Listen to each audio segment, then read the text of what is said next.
Less than 8 months are left for CLAT unit 7। But अगर अभी भी कंफ्यूज हो कि गेम प्लान क्या होना चाहिए, देन डोंट वरी। आज पूरा गेम प्लान क्लियर करेंगे कि अब 8 महीनों में करना क्या है। तो I am Kartika, your mentor at law prep tutorial. अब अगर इस बार क्लैट की बात करें, it is expected to be conducted on December 6, 2026। तब आगे की गेम प्लान क्या है वो देख लेते हैं। गेम प्लान से पहले एग्जाम के बारे में थोड़ा सा देख लेते हैं। As I already said, expected date is December 6। Format 120 passage based MCQs। Time is 120 minutes. Hit is equals to 1 point अगर आपका आंसर सही है, और अगर आंसर गलत है MCQ में, so there is a negative marking of 0.25। Accuracy matters as much as speed, क्योंकि बहुत बच्चे ये होता है कि स्पीड पे ध्यान देते हैं कि 120 मिनट्स में 120 क्वेश्चंस करना है और एक्यूरेसी भूल जाते हैं। अगर एक्यूरेसी भूल गए तो नेगेटिव मार्किंग हो जाएगी। नेगेटिव मार्किंग हुई तो रैंक उतनी ही नीचे हो जाएगी। और अगर एक्यूरेसी है बट स्पीड नहीं है तो 120 क्वेश्चंस अटेम्प्ट कैसे करोगे। इसलिए दोनों इंपॉर्टेंट है। The golden rule. CLAT is a test of reading endurance, critical thinking and time management, not rote memorization. School में आई नो सब रट्टा मारते थे, बट क्लैट में रट्टा मार के काम नहीं चलेगा। यहाँ पर नॉलेज इंपॉर्टेंट है, कॉन्सेप्ट इंपॉर्टेंट है। अब 8 मंथ बाद सबसे पहले तो फाउंडेशन, जो अप्रैल से मई तक रहेगा। Early मॉक्स, aggressive reading and concept building. Reading बिल्कुल सैक्रिफाइस नहीं करना है। मॉक्स जब से प्रिपरेशन स्टार्ट करो तब से मॉक्स देना भी स्टार्ट करना है। और कंसेप्ट बिल्डिंग, कोई भी टॉपिक मत छोड़ना। अभी बहुत टाइम है क्लैट में, तो अच्छे से सारे टॉपिक्स कर सकते हो, कंसेप्ट बिल्ड कर सकते हो। लेवल 2, एसेलरेशन, जून टू अगस्त। इसमें sectional depth and speed building. यहाँ पर एक्यूरेसी, कॉन्सेप्ट, रीडिंग सब कुछ कर लो। अब यहाँ से एक लेवल अप हो जाए। ओके, देन अब आएगा लेवल 3, सिमुलेशन, सितंबर टू अक्टूबर। अब इस टाइम पे heavy mock testing and weakness elimination. जितनी मॉक्स दोगे, जितना अच्छे से एनालाइज करोगे, उतना ईजी रहेगा पेपर वाले दिन। Level 4, the final lap which is November. Revision important है, mindset, conditioning and exam readiness. अब पूरे इन 4 लेवल्स पे करना क्या क्या है। सबसे पहले रीडिंग इज नॉन नेगोशिएबल। अब अगर प्रिपरेशन अभी स्टार्ट कर रहे हो तो जो फर्स्ट मंथ है उसमें सबसे important is reading. 1 to 2 hours daily the Hindu और इंडियन एक्सप्रेस से स्टार्ट कर सकते हो। Focus strictly on editorials and opinion pieces. Okay, editorials बहुत इंपॉर्टेंट है। एडिटोरियल्स जब पढ़ो तो conclusion, strengthening, weakening, arguments, assumptions, ये सब आइडेंटिफाई करने का ट्राई करना है on a daily basis. Math phobia cure. बहुत से बच्चे होंगे जिनको मैथ से डर लगता है और सोच भी रहे होगे कि थोड़ा सा तो है, 10% आएगा, छोड़ देंगे। यही 10% ना आपकी रैंक डिसाइड करेगा। तो अगर छोड़ दिया तो एक्सपेक्ट मत करना कि टॉप 5 टॉप 10 NLUs मिलेंगे। Okay, tackle classes, class 10th base. जो 10th का बेस है ना, बेसिक्स से जो टॉपिक्स हैं, परसेंटेज, रेशियो, प्रपोर्शन, ये सबसे ज़्यादा आते हैं। बस इनकी प्रैक्टिस करो एंड धीरे धीरे जब प्रैक्टिस करना स्टार्ट कर दोगे ना, तो जो आपकी प्रॉब्लम्स हैं, जो मैथ से डर लगता है, वो ऑटोमेटिकली कम होने लग जाएगा। Legal basics, familiarize with constitutional law, torts, contracts and criminal law. Understand principles, do not blindly memorize. अब देखो, लीगल रीजनिंग में प्रिंसिपल समझना बहुत ज़्यादा ज़रूरी है, क्योंकि वहाँ प्रिंसिपल्स ही अप्लाई करना है। अगर प्रिंसिपल्स नहीं समझोगे तो मॉरल्स, प्रिंसिपल्स, एथिक्स के अकॉर्डिंग आंसर कर दोगे और वो आंसर ऑब्वियसली गलत होगा। तो ये गलती मत करना। Current affairs and mocks, start daily CA notes now, backlogs are enemy. Current affairs already 2 महीने हो गए हैं, बट अब से अगर नोट्स नहीं बना रहे थे अभी तक, तो अब से बनाना चालू कर दो, क्योंकि सबसे इंपॉर्टेंट है। एंड टाइम पे रिवीजन के लिए आपके नोट्स ही काम आएंगे।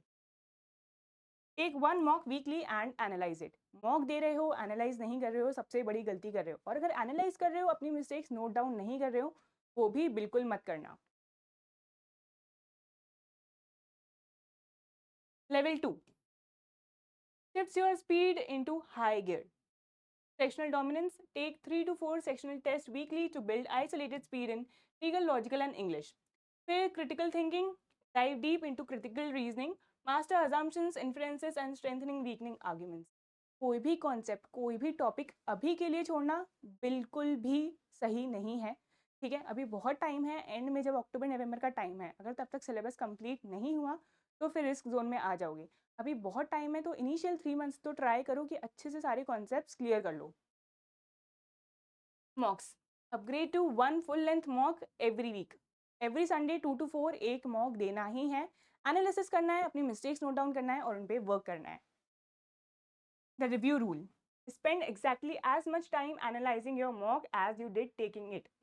Identify the why behind every single wrong answer. 2 घंटे मॉक दिया है, 2 घंटे एनालाइज करो, 2 से ज़्यादा भी लग रहा है कोई इशू नहीं है, बट ये ज़रूर एनालाइज करो कि मैंने ये मिस्टेक क्यों करी है, क्या मिस्टेक करी है ये नहीं देखना है, वो मिस्टेक करी क्यों है ये देखना है। Level 3, things your internal biological clock. अब बायोलॉजिकल क्लॉक, बहुत सारे बच्चों की आदत होती है कि मैम हमें 2 से 4 के बीच में बहुत ज़्यादा नींद आती है, स्कूल से आते हैं, थक जाते हैं, सो जाते हैं। बिल्कुल मत करना, एक बार आदत बन गई तो वो आदत क्लैट तक रह जाएगी, और क्लैट का एग्जाम 2 to 4 ही होता है। Push to 1 to 2 full length mocks per week. Next is take mocks in the exact same time slot 2 to 4 p.m. क्योंकि क्लैट उस टाइम पर होता है। Data driven adjustments, track your scores, identify your time sinks, किस question में सबसे ज़्यादा time लगा, क्यों लगा, गलत हुआ, सही हुआ, ये सब आइडेंटिफाई करना है। Consolidate GK, shift from daily notes to monthly compendiums to lock in current affairs knowledge. अब देखो, करंट अफेयर्स सबसे वास्ट सेक्शन बट सबसे इंपॉर्टेंट सेक्शन है, डेली पढ़ना भी है, डेली रिवाइज भी करना है, तो करंट अफेयर्स के लिए एटलीस्ट 2 to 3 आवर्स डेली देना ठीक है, कोई दिक्कत नहीं है अगर इतना टाइम जा रहा है तो। Level 4 and the final level, warning zone, no new concepts। जो पढ़ना था पढ़ लिया, फाइनल लेवल पे कुछ नया नहीं करना है, बस जो आता है उसको रिवाइज करना है। Stick entirely to what you already know. Finalize strategy. अब देखो, स्ट्रैटेजी एक रफ पाथ तो होना ही चाहिए कि मैं पहले कौन सा सेक्शन करूंगी, क्या करना है, कैसे करना है, ठीक है? एकदम ब्लैंक विदाउट स्ट्रैटेजी नहीं जाना है एग्जाम देने। Lock in your section attempt order based on highest mock scores.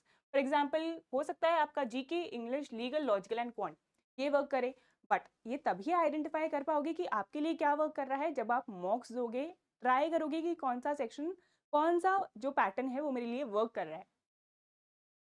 Revision focus, revisit all mock mistakes. अब रीविजिट तो तभी कर पाओगे जब लिखा होगा कि मैंने मॉक्स में क्या क्या गलतियां करी हैं, और एक बार 10 मॉक दे दो, मिस्टेक्स लिख लो, तो एक मैक्रो एनालिसिस करना कि मैंने क्या गलती करी है जो सारे मॉक्स में कहीं ना कहीं मैंने रिपीट करी है, एंड ट्राई करना कि उसको कम करें। Critical legal magazines and major news events of the past year. Then उसके बाद पेपर डाउन, स्टडी आवर्स कम कर सकते हो। अब इसमें ये भी है कि फाइनल वीक में थोड़ा ना पढ़ाई ना भी करो तो चलेगा, क्योंकि ये होता है पढ़ते रहोगे पढ़ते रहोगे पढ़ते रहोगे, माइंड को रिलैक्स करना भी उतना ही ज़रूरी है, क्योंकि एग्जाम है, प्रेशर ऑलरेडी रहता है, तो फाइनल वीक में जितना कम पढ़ो उतना अच्छा है। अब पूरी स्ट्रैटेजी तो देख ली, सेक्शन वाइज स्ट्रैटेजी भी देख लेते हैं। इंग्लिश में सबसे इंपॉर्टेंट है focus on the authors tone, very important. Identify the main idea, understand vocabulary in context. ये 3 सबसे इंपॉर्टेंट चीज़ें हैं, अगर ये 3 आपने कर लिया अच्छे से तो इंग्लिश का सेक्शन फिर कोई टेंशन लेने की बात नहीं है। Legal reasoning, the given principle is supreme, principle के आगे कुछ नहीं। Never apply outside legal knowledge to the facts. कभी भी आउटसाइड लीगल नॉलेज, अपने मॉरल्स एथिक्स प्रिंसिपल्स, अपने मॉरल एथिक्स प्रिंसिपल्स ये अप्लाई नहीं करना है, सिर्फ जो पैसेज में दिया है वो ही करना है, पैसेज ही भगवान है इधर, ओके।